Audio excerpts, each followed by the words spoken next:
Tristy? You should probably get down from that railing. Wait, Tristy, you're gonna fall. Get back on this side.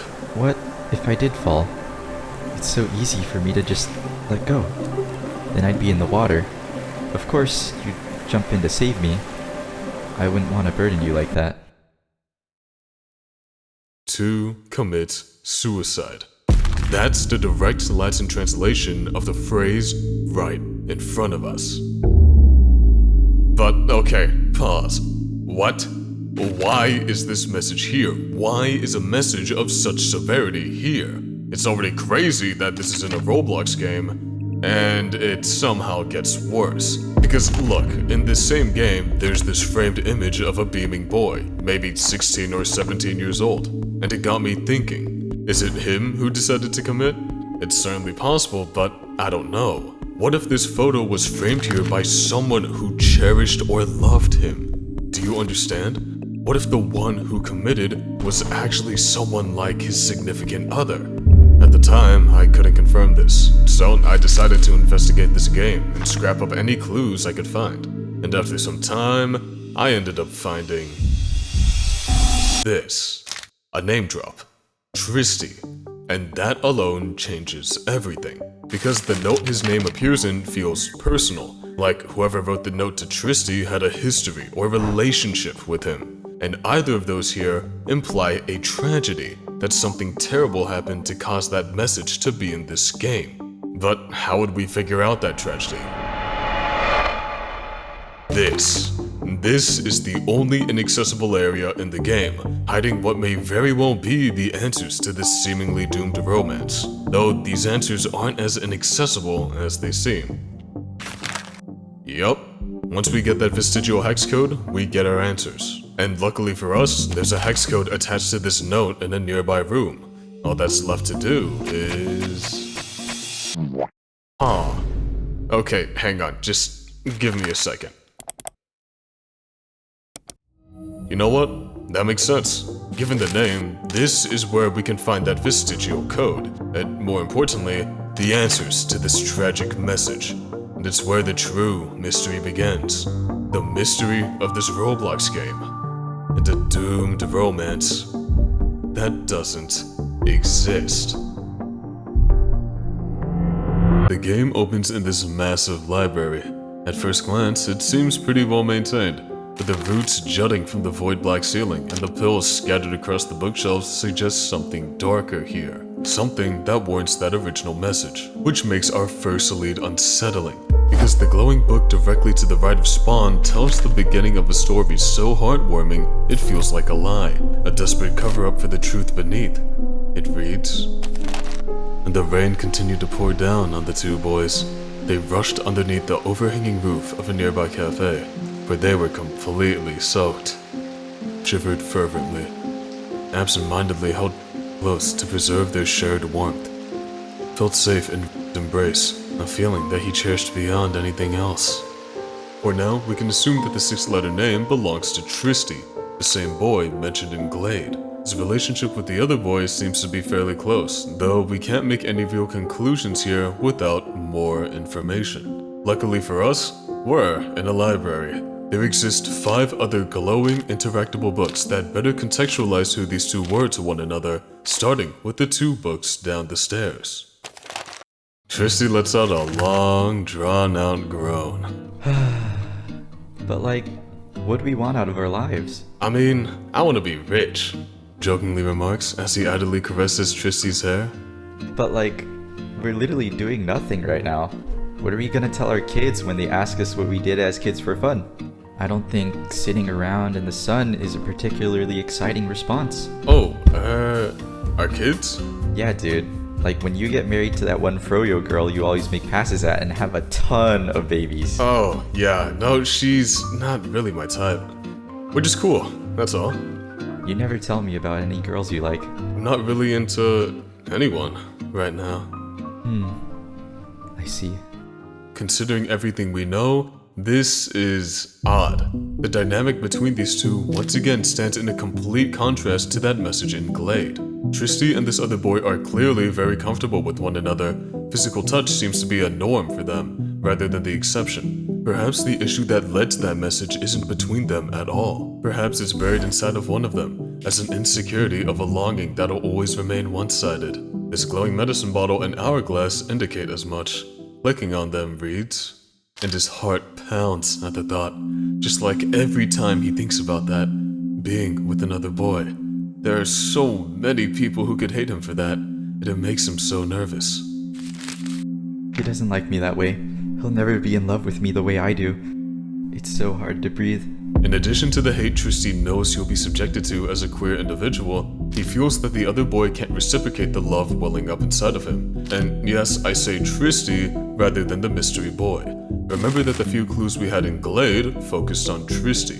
The visual motives there, like the pills, most likely refer to him. So their abundant presence here indicates that Tristy is the primary focus of this Vestigial Library. Unfortunately, this most likely means one thing. In the stress of his unrequited love, Tristy did something extremely dangerous. Dangerous enough to consider that message. Which admittedly is very, very strange, because these next 3 books paint an entirely different picture. A picture of a rather reciprocal companionship. Rise and fall. The silence of the humid summer day was only disturbed by the gentle noise of Tristy's breathing. He was asleep, his head in Rick's lap. He silently ran his fingers through Tristy's soft black hair. The gentleness of Tristy's hair against Rick's skin only made him fall more in love with the other boy. This tranquility, this peace, a place where Tristy felt safe and secure, was something Rick was willing to die to protect. May I have this dance? Asks, holding out a hand to Tristy. Tristy smiles. Dude, it's raining so hard. So what? A little bit of rain never stopped us. Shut up, you flirt. Tristy jabs back, eliciting a mad red blush on his face. Before he could take his hand back, Tristy stands up and grasps it. Let's dance then, idiot. He lets out an exuberant chuckle, and both metaphorically and quite literally sweeps Tristy off his feet.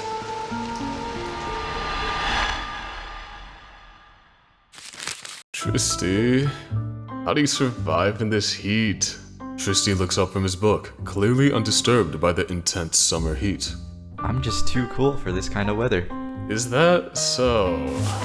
He sits next to Tristy, passing him a plastic cup filled with cold juice. What you reading? Hotel on the Corner of Bitter and Sweet. It's a good book. Rests his head on Tristy's shoulder. Glances over at Tristy's face, his eyebrows furrowed softly in concentration. At the moment, he was very aware of the space, or rather the near lack of, between their two faces, and a dangerous and risky idea enters his head. He didn't go through with it, thankfully. What really stands out here isn't Tristy, it's the other boy's behavior. He's portrayed to truly cherish Tristy's presence every step of the way, as he's practically falling head over heels for him. In fact, he's actively restraining himself from his love, making sure not to directly vocalize his interest in Tristy. Which begs a question. Why does the dialogue from the hourglass exist? Whatever reason it is, it's not good. The more hidden items in this library suggest as much. For instance, this flowered paper and mirror read, Is it possible to miss something you've never had? I can't breathe. I can't breathe. I can't breathe. Let me out. Let me go. Please stop. Just stop. Let go of me. Let go. Let me go. Okay, that's just a panic attack. A raw, unadulterated panic attack in the midst of an otherwise heartwarming story. It's completely out of place, and yet supported by multiple sources in the library. The paper and the hourglass, hell, even the medicine bottle, all point back to that message in Glade, circling us back to that one primary idea, that a tragedy happened. Even with that idea, though, this whole dissonance between heartwarming story and tragedy aftermath raises far more questions than answers. But with all the interactables exhausted, I'm not sure where else we can find those answers. Where else we can... Hold on. I don't think I've seen that before. So apparently, there exist additional entries of these two characters in the form of these frames, which contain more dialogues that can hopefully answer our questions. This particular frame teleported us to the Puget Hall, filled to the brim with those same flowered papers that now read, Tristy, I love you. It's almost claustrophobic with how many of these papers there are here, just hanging from the ceiling. But maybe these weren't curated all at once. Maybe these are all the times, throughout the duration these two boys have known each other, that the other boy has expressed his love. It certainly wouldn't be out of character. You look into the mirror, and you see two boys walking along a beach boardwalk. There's a Starbucks around the corner if you want to sit down. I'm fine, thanks. You really don't have to coddle me all the time. I'm fine. Really. I like coddling you, though. Of course you do. Oh, there's a spot. Tristy runs into the sand and puts down a long beach towel on the ground. Rin follows behind. I'm going to go to Starbucks now and get her stuff. Alright. Rin runs off to fetch their drinks. Tristy sighs and sits down on the beach towel. The weather is nice here.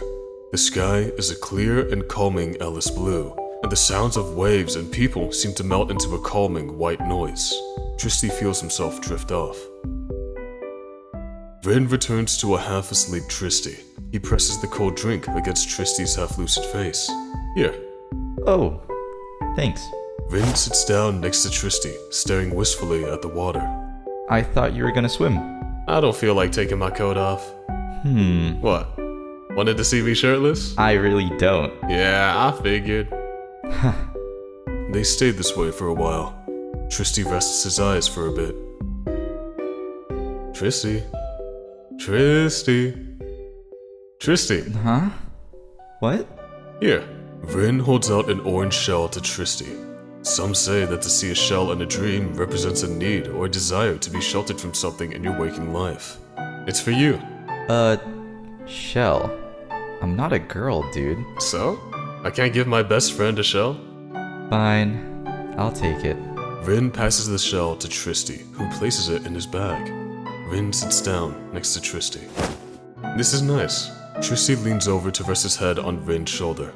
Rin reaches out to grab Tristy's hand, and their fingers interlace. Yeah, it is. My bad, I'm gonna have to go out of character here.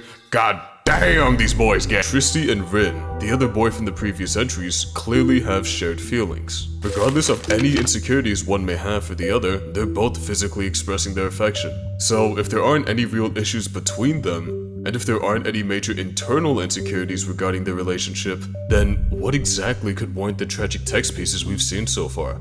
Especially the one in Glade. Perhaps the tragedy doesn't have anything to do with the relationship at all. Maybe it stems from an internal problem, because the contents of the second floor frame to the left indicate as much. This is the Aqueduct Hall, a subplace seemingly left to time, with cobwebs peeling off bookshelves which have already fallen into disarray. The papers strewn about the floor read, Don't try to understand. which could be directed to Rin, because the glowing books here outline a problem he'd of course want to solve, a problem that Tristy wouldn't want him to know about. Wow. It's so beautiful. I knew you would like it. Yeah. Tristy, you should probably get down from that railing. Wait, Tristy, what are you doing? It's easier to see it this way. Wait, Tristy, you're gonna fall. Get back on this side. What if I did fall? It's so easy for me to just let go. Then I'd be in the water. Of course, you'd jump in to save me. I wouldn't want to burden you like that. Tristy, hey, let's go home now. It's getting late. I want to run away in the biggest way. I want to keep running until I can breathe again. Why is everything so tiring? Why is it so hard to breathe? Why are you dragging me back home? Why can't you just let me run away?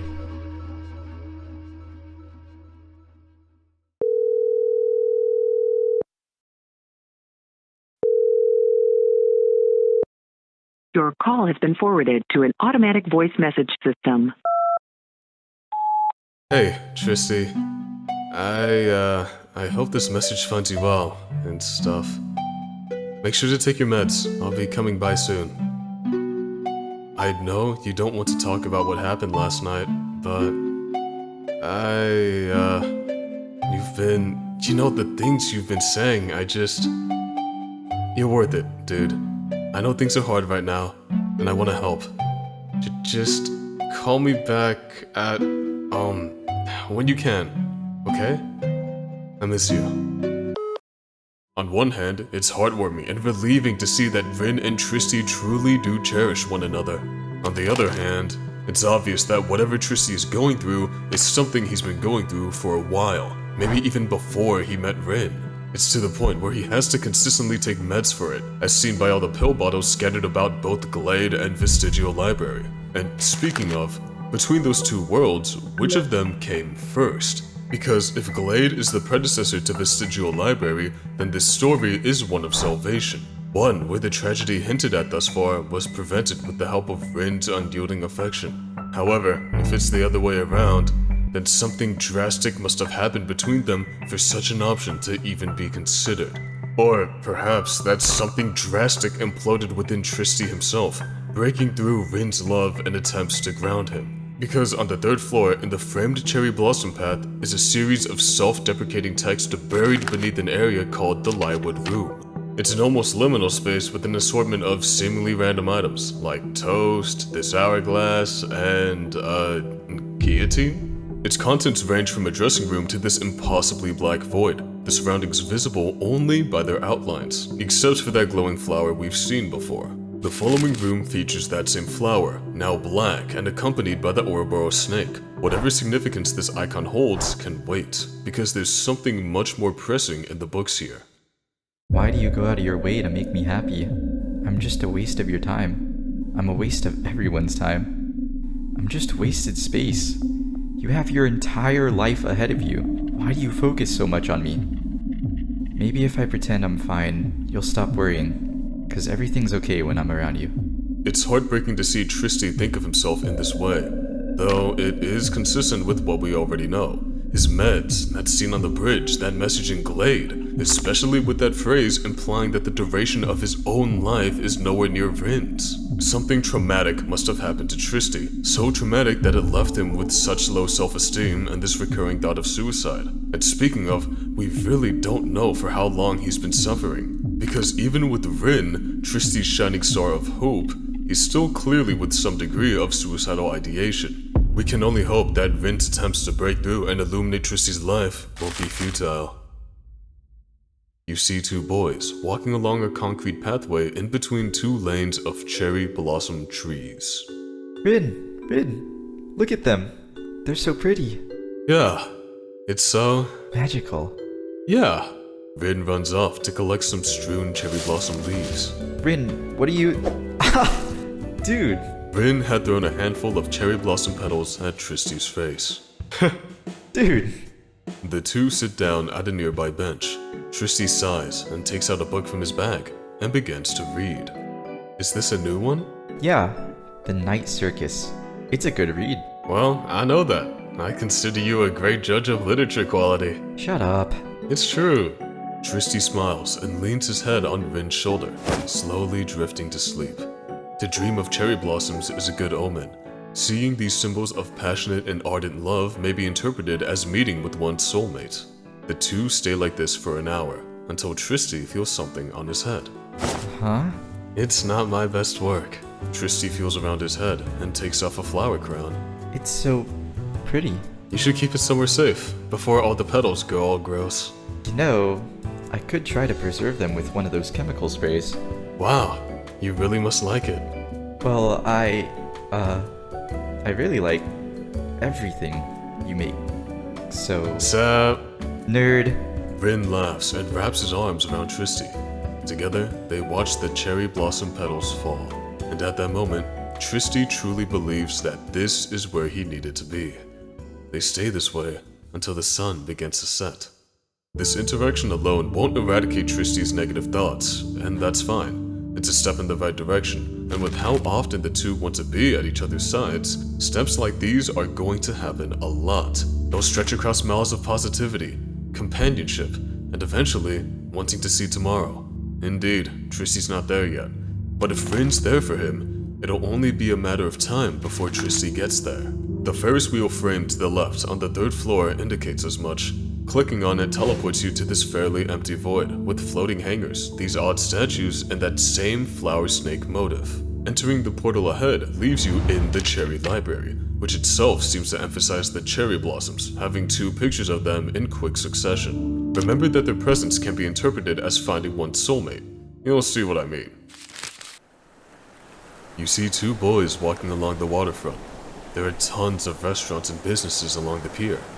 It's dark, and the city glowed like a starry sky. Ugh. It smells like seaweed here.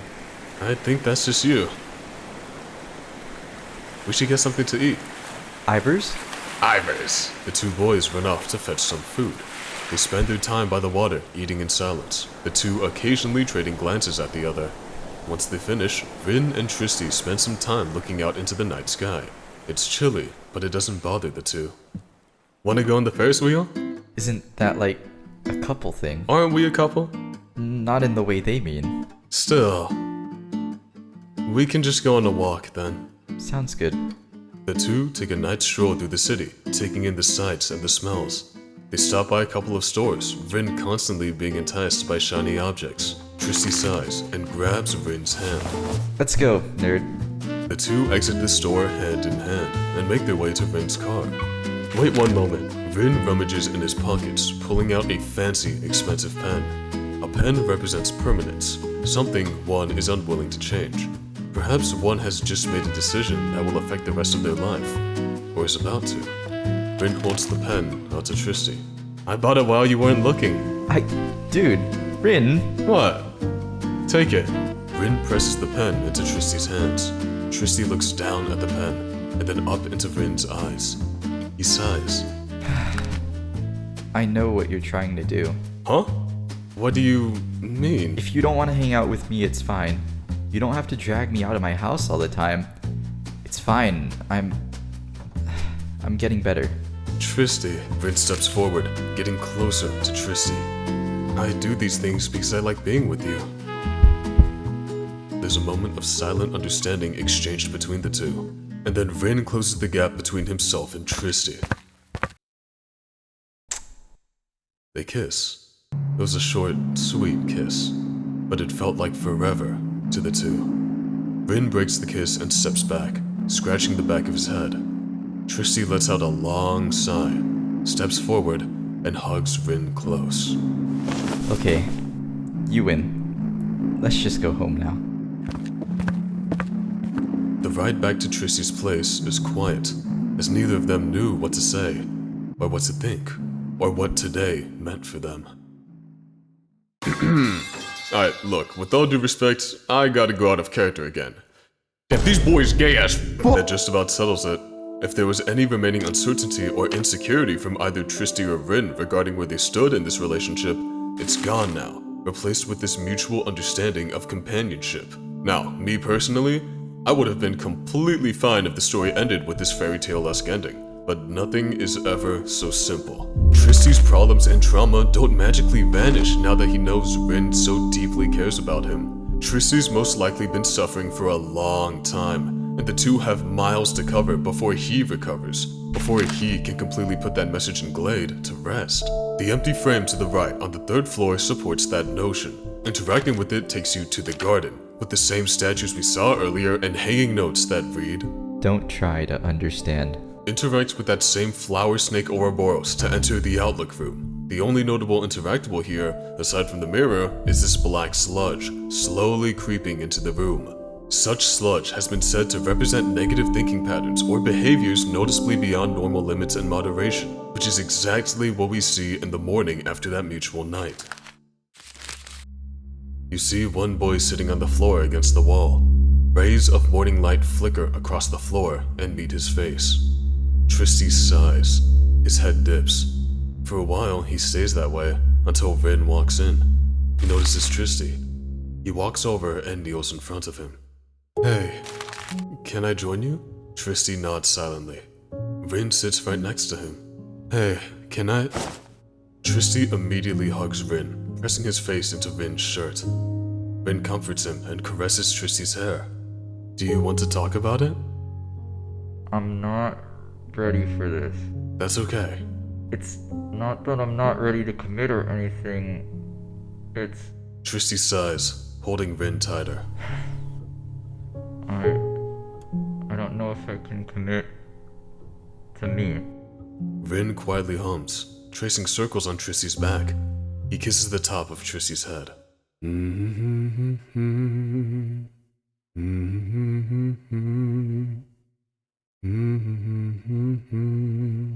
It's alright. Don't worry about it. Let's go at our own pace. Everything is alright. Thank you. I'm sorry. Don't be sorry. I love you. Tristy untenses and unwinds in Rin's arms. They spend that part of the morning in a tight embrace, as the morning light flickers across the room like dancing flames. Damn. Tristy's trauma is so extensive that it's affecting his relationship with Rin. Take that line, for example. This screams worry. Worry that he himself is inevitably going to do something that causes all of this to go wrong. He's so worried about the trauma-induced history repeating itself in this relationship that he's willing to not commit at all, to prevent whatever relationship they'd be in from breaking. Because how can you break something that doesn't already exist? It's a safe and honestly understandable stance to take. And thankfully, Rin does understand. He's prepared to wait, because he knows that just being there for him is a step in the right direction. And he'll be there, holding his hand, every step of the way. Now, don't get me wrong, Rin being there is great. But if he knew the root of Tristy's problems or the source of his trauma, he could do so much more. And thankfully, we've got a lead as to what that trauma could stem from. On the third floor to the left is a frame of a park. Interacting with it sends you into the Drowned Maze, a labyrinth that ends with a mysterious door that opens into the Drowned Library. It's similar to the Vestigial Library, if not a bit darker, littered with key items we've previously seen. The hourglass and that flower snake Ouroboros, standing just before another mirror.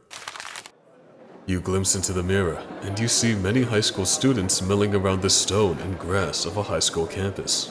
You see Tristy talking to a few other classmates. On the surface, he looked exceptionally brighter, happier, even.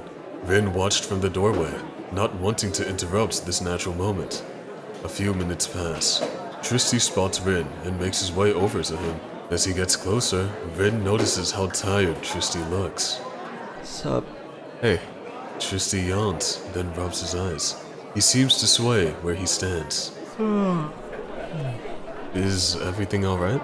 Just a little tired. Tristy trots closer to Rin and leans heavily on him. Oh, okay. Hey, let's, Rin leads Tristy inside and underneath a staircase. He sits Tristy down by the wall. You good? Just a minor headache. I'm fine. Rin sits down next to Tristy, who slumps against him. Tristy's breathing shallows, and he falls asleep against Rin, who starts to feel pretty tired himself. Rin reminisces about the time he's had with Tristy. As the clock ticks by, he finds himself cherishing every moment he has with the other. In this short moment of time, they share a private moment under the stairs, and that's okay. Rin knows that he has all the time in the world, and they can take it slow. What really stands out to me in the scene is Tristy. Despite being so hesitant about committing to a relationship, he immediately folds when given the opportunity to rely on Rin, to literally lean on him when he needs it. So Tristy's fear of his potential fallout with Rin clearly doesn't stem from spending too much time with him. It's almost like he's only afraid of the concept of commitment, that if and when he does choose to commit, everything around him will come falling down like rain. Perhaps his trauma stems from a bad experience with one such commitment, like a divorce, because when you climb to the third floor and click on Rin's picture, you'll find yourself in a very claustrophobic hallway left to time. The Ennis Hall here has clearly been lost, with no one here to address this cobweb, this fallen bookcase, this scribbled out picture of Rin, standing in complete contrast to the small shrine used to get here. The picture reads, Hey, Rin? "What's up? Actually, never mind. What's on your mind?" Well, do you think we'll ever stop being friends? What do you mean? I mean, like, would you ever forget me? Or forget us? I don't think that's ever gonna happen, dude. But why are you asking? No reason. No reason at all. Tristy's room, filled with those key items we've seen time and time again. The pills, the hourglass, and hell, even that same picture of Rin, right by his bed, pointing to that repeated theme of Tristy's trauma. He so desperately wants to always be by Rin's side, and to have Rin by his. But to what extent did he want their relationship to work? What would Tristy do if, for some reason, his trauma became a self-fulfilling prophecy? The only reason I ask this is because of those flowered papers stretched all across his room, reading in unison, Don't try to understand. That has been a prevalent motive ever since the beginning of our descent into the Vestigial Library, and it just feels off, especially in a story as hopeful as this. And those papers aren't just it, they're barely the tip of the iceberg. Remember the hourglass we addressed earlier, with what we assumed to be a one-sided insecurity, and that mirror, describing an intense panic attack. They're not completely out of place considering Tristy's trauma, but they're also not adding up with the story we've been subjectively told. And I do mean subjectively. I didn't mention it before because we needed to see this first, but back in the Ennis Hall, something huge happened. I don't think that's ever gonna happen, dude. But why are you asking? No reason. No reason at all.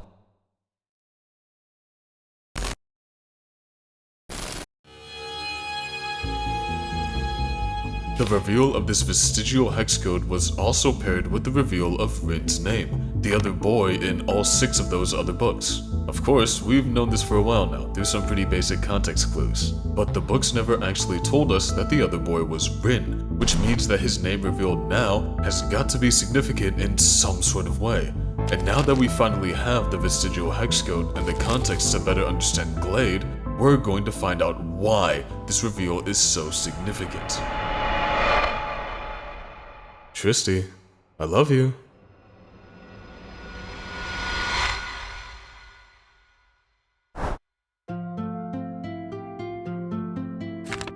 Stay.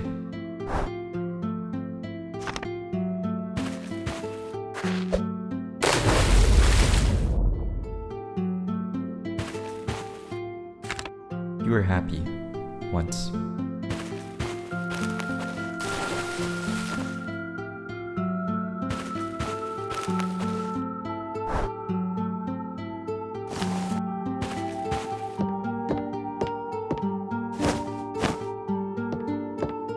Seems to be the draft for some sort of story. It's pretty good so far.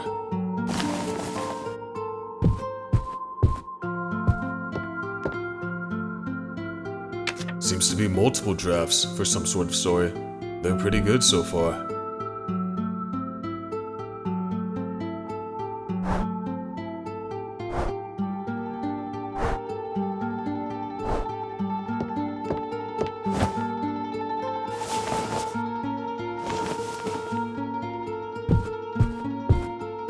Seems to be drafts for some sort of story. They're all good so far.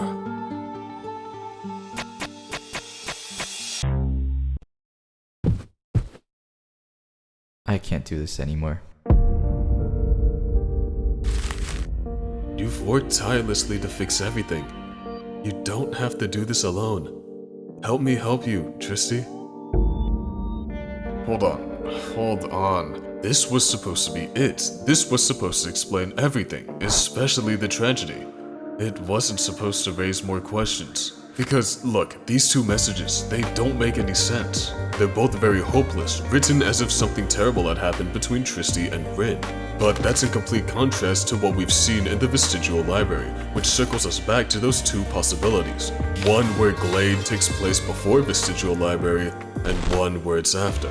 The before scenario could make these messages make sense, but that'd be ignoring something extremely important, Rin's picture. There's no physically possible way for this to be here, in Tristy's home, before the events of Vestigial Library, which means that Glade has to be the aftermath. These messages have to have been written after Tristy and Rin met, which leaves this situation very, very bleak. Because other than his picture, there's no sign of Rin here. Whatever happened between Tristy and him caused him to be absent, unavailable to be the consistent anchor he previously was. But why? How would it ever get to that point? The books we've seen showed an extremely heartwarming friendship. The frames we've seen showed the blossoming of that friendship into something greater. Everything we've seen has mostly been positive in some sort of way. Everything we've seen. That's it. There's gotta be something we haven't seen. Another missing piece to this puzzle. Glade, the paper, the hourglass, the mirror. They're all pointing to something darker. Something hiding within this library. It's just a matter of finding it now. So, we've got to go back.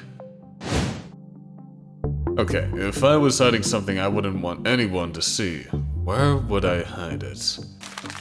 Nope, all clear on this side. It's way too out in the open, anyway. Surely it'd be deeper. That's weird, but not what I'm looking for. Again, not what I'm looking for. Nope. Nope again. Okay, third time here at least. Statue, bookshelf, bookshelf. Wait.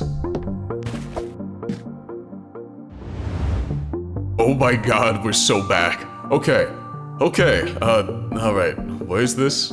Yeah, on the third floor through the blank frame to the right is that same garden we've seen before. But just to the left is a particularly dark spot in a bookcase that transports you into this place, the Mute Lounge. This is it's pretty derelict, honestly, like it's been abandoned for a while. But that's not important. These books, surely they have the answers we've been looking for. Let's see what's in them. You're nervous. Vin shook his head, but said nothing. How long has it been? Tristy asked, tilting his gaze away from Vin's reflection. A couple years. Tristy sighs, shifting in his seat. The silence they fell into was only interrupted by the occasional hum of the engine as they passed through fields and fields of grass. You didn't have to bring me. I didn't have to come. If you're that worried about how I'll be, or how your family... If I didn't ask you, you wouldn't have come along. It's a firm, calm statement, yet tense nonetheless. He shook his head. I want you here. Rin took a hand off the wheel to pat Tristy on the head. It'll be fun. Trust me. My hometown's no circus. Tristy smirked. Oh, really?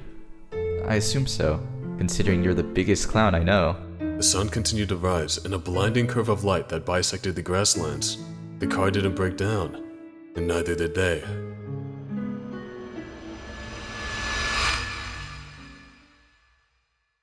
And Tristy waited outside in the cold, dark night, right outside the restaurant. The glow of the window and streetlights kept him from seeing the stars. Hey, Rin slid out of the door and onto the street, turning to look straight at Tristy. He was slightly out of breath, and his wide eyes narrowed as he walked up to the other boy. You good? Tristy just rolled his eyes and turned to look back up at the sky. Peachy. I just needed some air. Rin just shook his head. Dude, my family has been asking about you. Are you, like, actually fine? What's going on? Lay off, Rin. Tristy said, not turning to look back at him. No, you need to tell me what's wrong. We need to resolve this. You can talk to me. You can't just keep shutting me out. Tristy scoffed, then turned to glare back at Rin. Okay. I need us to be a team, man. This trip is for me, and I need something from you. For once. Well, if you don't want me to protect your feelings, I don't like your family. What? I don't like the way your family looks at me. I don't like the way they talk to me. I don't like the way you talk about me when you're around them. Like I'm not even in the room with you. It sucks. The shock on Rin wasn't what stung, but how that shock turned into disbelief. They are my family. You can't just say those things. It's the truth. Tristy wanted to be hurtful, to hurt him in that moment. But truthfully, his resolve broke the moment those words left his mouth. It's just how I feel. Sorry. Can you just, bear with it? For one night. Just one night. I promise I'll make it up to you. Tristy didn't say anything. He just nodded. He didn't want to fight with Rin tonight. At the nods, Rin dropped his hands to his sides. He then stepped forward, embracing Tristy. You'll get through this. Just do it for me, please? The air was warm, and the cars passing by were loud. There were no stars in the sky, but lights everywhere to be seen. And there he was, rooted where he stood. Only for you. Down. Okay, this makes all the other stuff a bit more reasonable, actually. Take a deeper look at the argument. While it does end on a peaceful note, it's inherently incomplete. Tristy's disapproval of Rin's family, Rin's disbelief in light of this, neither of those things really got resolved here. They were just buried. With no other major dialogue segments in this vestigial library, we can't know if they were ever resolved. Don't get me wrong, it's normal in any relationship to have small conflicts and arguments, but it's important to be able to find a common understanding and move past them. And us not seeing this between Tristy and Rin isn't a good sign. If the arguments between these two kept happening like this, it's certainly within reason for a big conflict to escalate beyond their affection. Do you understand what I'm trying to say? Aside from his photo, Rin is basically completely absent from Glade. It's possible that from an extremely large conflict, he may have just left Tristy's life. And if life was already that bad for Tristy even before meeting Rin, how far would Tristy have fallen? What would he have done without Rin? Whoa, slow down there, and just hear me out, because I get the feeling that, even for Tristy, that's one step too far. What if that message isn't straight up suicide? What if it's not as literal as we've been making it out to be? Because there's this paper back in the library that suggests as much. Take a look at it for yourself.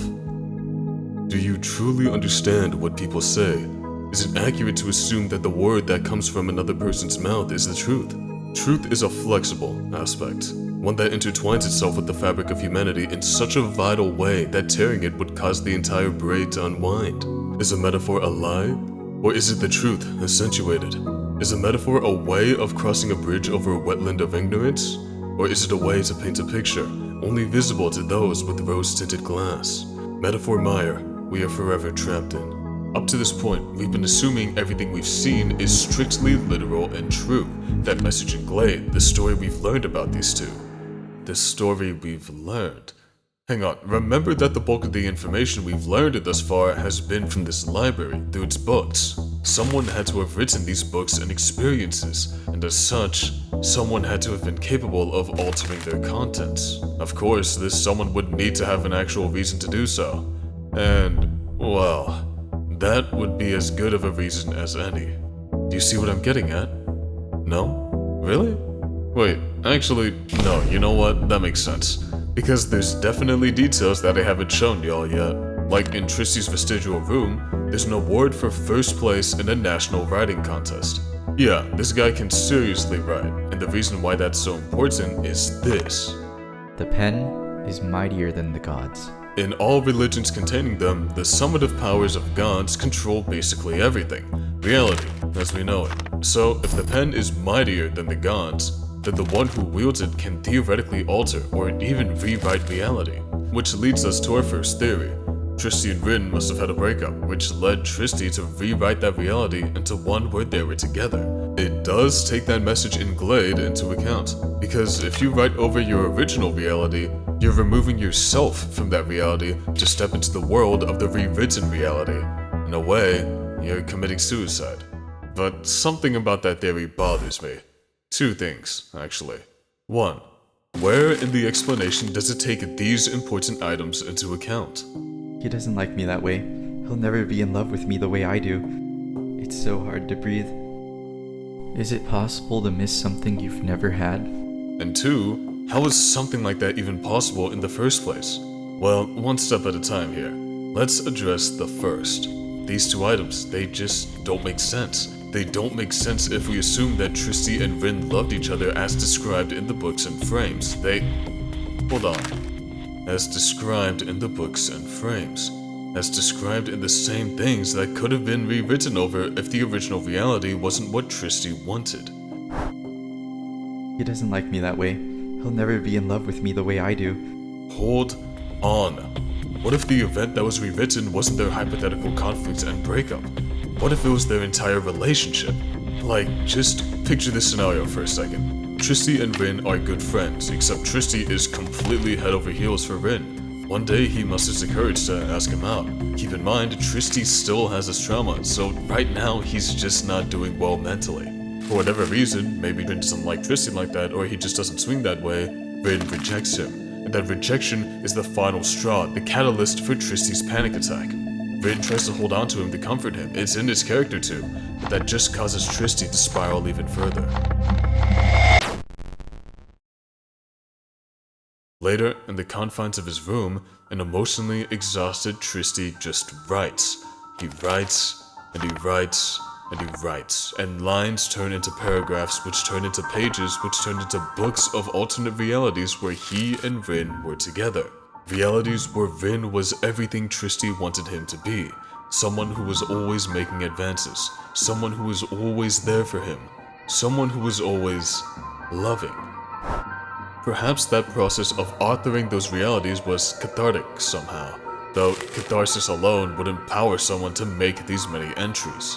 At some point, these realities became an obsession of sorts, manifestations of hopeless dreams that our new author would refuse to let go of. Because this author was so convinced in the power of his boundless love, he would do the unthinkable to achieve them. If I haven't made myself clear enough, remember that red herring hex code in the house. All hex codes respond to colors, and this one is no different because inputting FFB7C5 into a color wheel nets you this. Cherry Blossom Pink, the same color of those flowers signifying having met one's soulmate. And, well... These false realities, they feel familiar, just so. I can understand if you're skeptical of this whole explanation. I mean, hell, I was too. But there's just so many signs that I can't explain otherwise. Like, even through the well, the place where this investigation began, the idea that Tristy cannot compromise with this current reality is still extremely prevalent.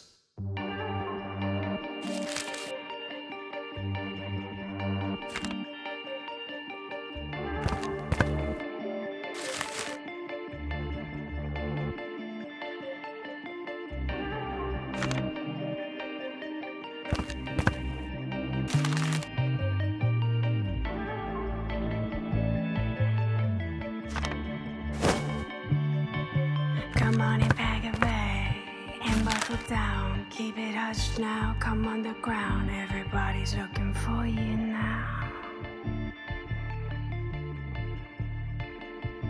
And they're hunting you down in your own town. They're trying to chase you out.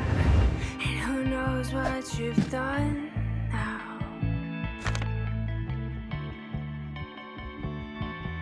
Yeah, you look a little thin, I bet you run quick. Race down to block 26. They'd never go for it. Hold your breath for the countdown, yeah, it starts now. I'll tell you when to let go of it. Let go.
I can't do this anymore. Now, that all being said, we can't seriously consider this theory unless we address the elephant in the room. If we don't have a tangible mechanism to explain how Tristy would write over reality, we don't have anything. So, honestly, I guess that's it. This is where... Huh. Okay. Things just got a lot more interesting. This is Tidegate, referred to as an entity of Sargasso in the Drowned Maze. Its same motif appears in two other instances, one in Glade and the other in a very familiar conversation. In the former, it reads, Trust us. You deserve so much more. We can fix everything for you. and in the latter, it's indirectly referred to by Tristy, a bit before that fateful moment with Rin. It smells like seaweed here. I think that's just you. That mention of seaweed is extremely important. Remember that Tidegate is an entity of the Sargasso Sea, a sea known by myth to ensnare ships with its massive amounts of trapped seaweeds. They gather in such high numbers that they generate a very pungent seaweed odor, one that'd be impossible to miss unless, say, you're on a beach routinely cleaned of its seaweed. In which case, if you're the only one smelling that odor, well... Think back to what Tidegate said. It promised fixes. In Tristy's case, fixes for everything that went wrong up to this point. Fixes for his relationship, his trauma. And if Tristy's characterization in this vestigial library is anywhere near how he was in reality, it's very likely that Tristy accepted what Tidegate was offering. Is it possible to miss something you've never had? This is the only paper that doesn't have that Ouroboros snake motif, the motif confirmed by the developer themselves to be a symbol of Tidegate. Matter of fact, everything, especially the frames detailing the progression of his relationship with Rin, is filled with those Tidegate motifs. In other words, this lone paper may be one of the few things here untouched by the reality rewrites done by Tristy. This begs a major question. If this original reality has already been written over, then where are Tristy and Rin now? Are they in this crumbling library of memories, both false and true? Or have their fates been condemned to something far worse? The only real lead we have for them is out. Much further out. Glade and Vestigial Library aren't just two standalone games with connections to one another. They're part of a much larger web in the form of TRISTY, a hub for games that, in their own cryptic ways, hint at Tristy and Rin's fates, both past and future. Take the law office, for example. Its description reads, "Divorce isn't the child's fault." Of course, referring to the fact that a source of Tristy's trauma is his parents' divorce. With no reality-altering mechanisms at play here, this reliably explains Tristy's baggage and insecurity regarding relationship commitment. The message itself isn't worrying, but its accuracy is something to be concerned about. Because if the contents of the subworlds in Tristes all hold true like this, then the message described in a clockwork chime becomes a devastating confirmation. The game itself is sparse, being only a white, endless void with a single pillar sporting the flower motif. In front of us is a question, hovering above endlessly turning clocks. They say, "It was at the gates of temporal oblivion, a decision was made. Sands of time, they passed like the wind." Did he truly understand? The price of it all? What was the price? The price was his life. Will he ever realize? I pity you, exiled to wander the same limbo he once pathed through. His story is buried deep, deeper than you realize. Finding yourself? The lines themselves are vague, but they all involve very specific language that we can use to piece together an incredibly sad picture. For instance, take a look at that first line, temporal oblivion specifically. Oblivion means destruction, that's easy, but temporal typically refers to time. The destruction of time isn't directly relevant here, so maybe temporal means something else. It can be related to the passage of time, then, or even things related to that. As time passes, our experiences grow, and we form new memories based on what we've done. So, by this notion, the gates of temporal oblivion could refer to a crossroads, where specific memories or events are going to be destroyed, or even forgotten. Maybe memories worth sacrificing one's life over. Do you understand? That message in Glade, to take one's own life, is a way to stay frozen in a time that may have been happier. A time where Tristy and Rin remained happy.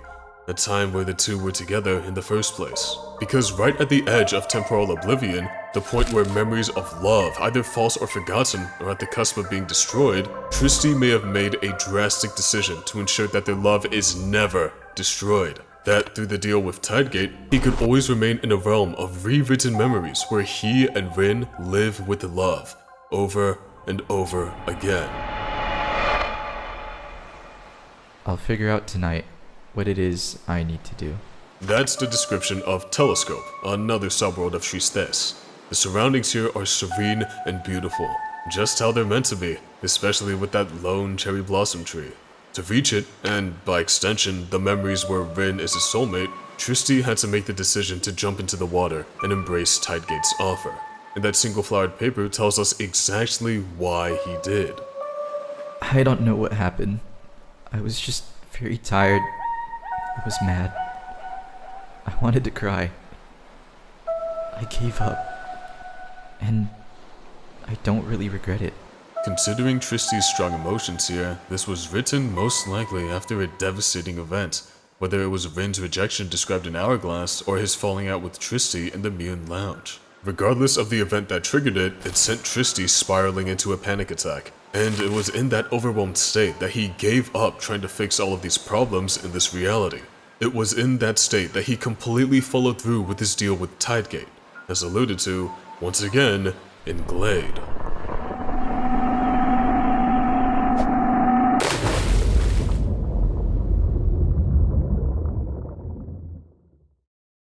I still want to be your favorite boy.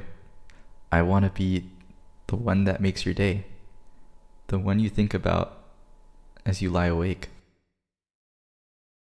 Do you love me? Why are you asking me something I cannot answer? Because I love you. Remember back in the panic attack mirror, someone was holding Tristy's hand in an attempt to calm him down. It was most likely Rin, of course. Not being able to reciprocate Tristy's feelings and not caring for him are two completely different things, after all. As such, I imagine that he ran after Tristy when he let go, and that he saw Tristy give himself to those false realities. Since Rin himself didn't make that deal with Tidegate, it just looks like Tristy was falling into the ocean, succumbing to his thoughts, and without a moment's hesitation, he jumped in after him, and fell into those false realities as well. Because every major mirror with the story to tell always reflects Rin, and if mirrors are reflections of who's there, then maybe Rin is the one exploring the Vestigial Library, sorting through memories both false and true to somehow reach Tristy. Because even if the two aren't romantically involved in reality, Rin clearly does still care for him, and pulling him out of these endless delusions is a step in the right direction, one step of many miles that they've yet to walk. Do you love me? Why are you asking me something I cannot answer? Because I love you. I love you too.